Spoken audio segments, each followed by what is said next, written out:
Army. আজকের গল্পটি অন্য গল্পগুলো থেকে একটু আলাদা হবে। আজকের গল্পটা তোমাদের প্রত্যেকের স্বপ্নকে ঘিরে। তোমরা প্রত্যেকে প্রতিদিন যে স্বপ্ন জেগে জেগে ঘুমিয়ে ঘুমিয়ে যে কোনো মুহূর্তে দেখতে থাকো, সেই স্বপ্নই আজ লিখতে বসেছি। আশা করছি প্রায় প্রত্যেকেই রিলেট করতে পারবে। তাহলে শুরু করা যাক আজকের গল্প, স্বপ্নে দেখা বাগদান। বাদলা দিনে ঘরে মন বসে না, আবহাওয়া ভালো নেই, আকাশটা মুখ গোমড়া করে আছে। যখন তখন ঝুপ করে বৃষ্টি নামছে। একবার বৃষ্টি নামলে হয়, ঘন্টা খানেকের আগে থামার নাম গন্ধ নেই। বিকালের দিকে একটু বেরোবো মনে করেছিলাম, কিন্তু চারপাশ আবার অন্ধকার করে এসেছে। এখানে আসার পর থেকে বাড়ির বাইরে যাওয়াই হয়নি। এতদিন পর স্বদেশে ফিরেছি বলে কথা, গল্প আর ফুরোতে চাইছে না। মন যে আমার কি খুশি বলার ভাষা রাখে না।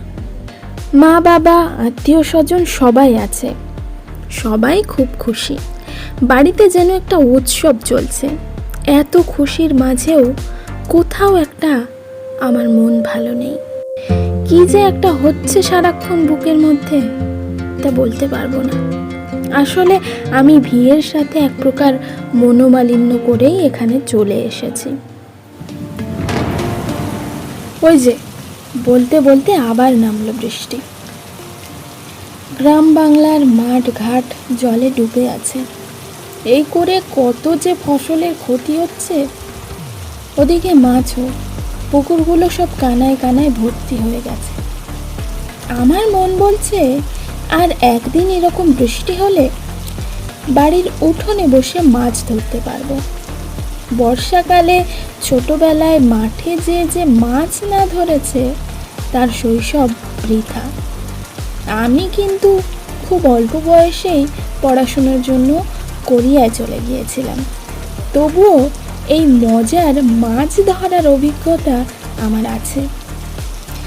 যাক সে কথা, এখন বিয়ের ব্যাপারে বলি। ওর সঙ্গে ঝগড়া হওয়াটা নতুন কিছু নয়। এবারে ও একটু বেশি বাড়াবাড়ি করে ফেলেছে। কষ্টে আমি বলেই ফেলেছি আমি আর এখানে থাকবো না, বাংলাতে ফিরে যাব।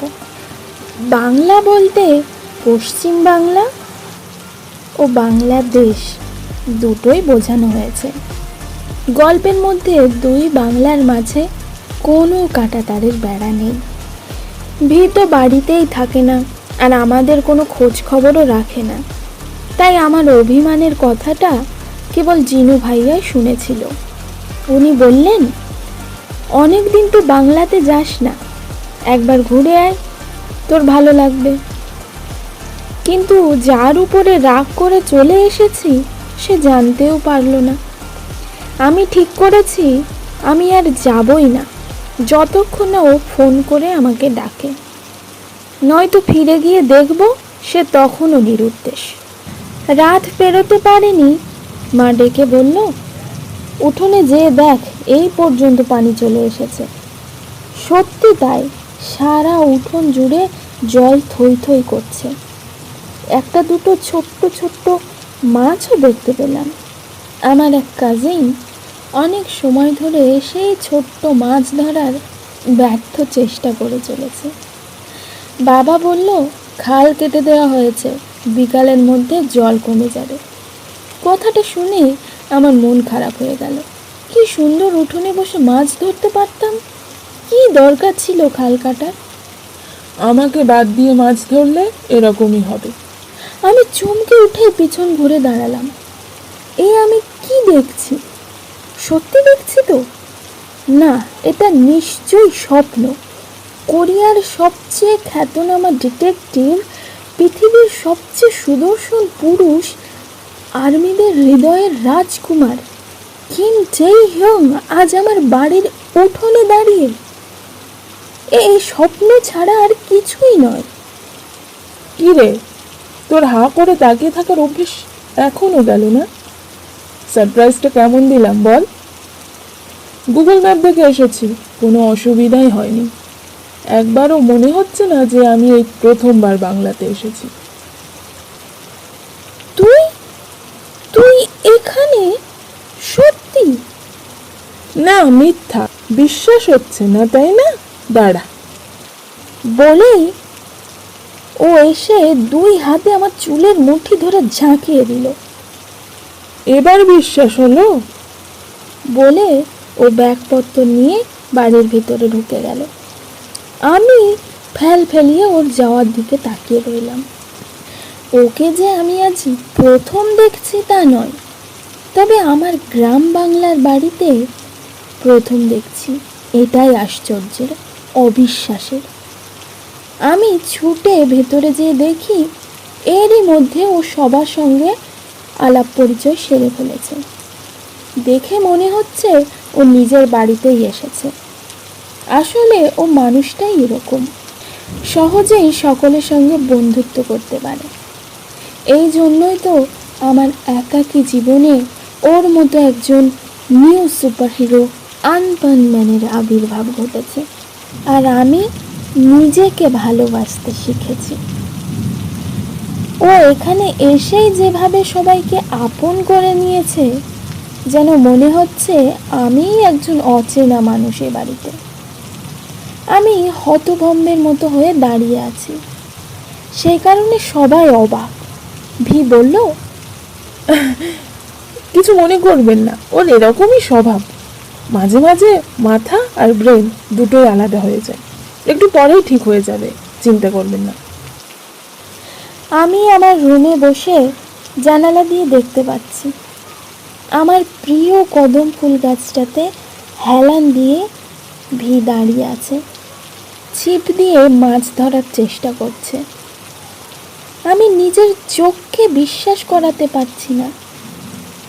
সেই ছোটবেলা থেকে যে গাছটা আমি দেখে আসছি, যেই গাছের ফুল দিয়ে কত খেলা করেছি, সেই প্রিয় গাছটাতে আজ বিয়ের পিঠ ঠেকেছে। এই স্বপ্ন ছাড়া আর কিছুই নয়। বর্ষা দিনে খিচুড়ি না হলে জমে না। সবার সংশয় ছিল যে ভি এসব খেতে পারবে না, কিন্তু কোরিয়াতে থাকাকালীন জিনু ভাইয়া সব রকম বাঙালি রান্না শিখে আমাকে রান্না করে করে খাইয়েছে কত, যাতে আমার একটুও বাড়ির অভাব মনে না হয়। সেই সঙ্গে ভিও বাঙালি খাবারের অভ্যাস করে ফেলেছে। খাবার টেবিলে এসে দেখি ভি আগে থেকেই এসে বসে পড়েছে। আমার কাজিন ওকে অনেক কষ্ট করে বাংলা ভাষা শেখাচ্ছে।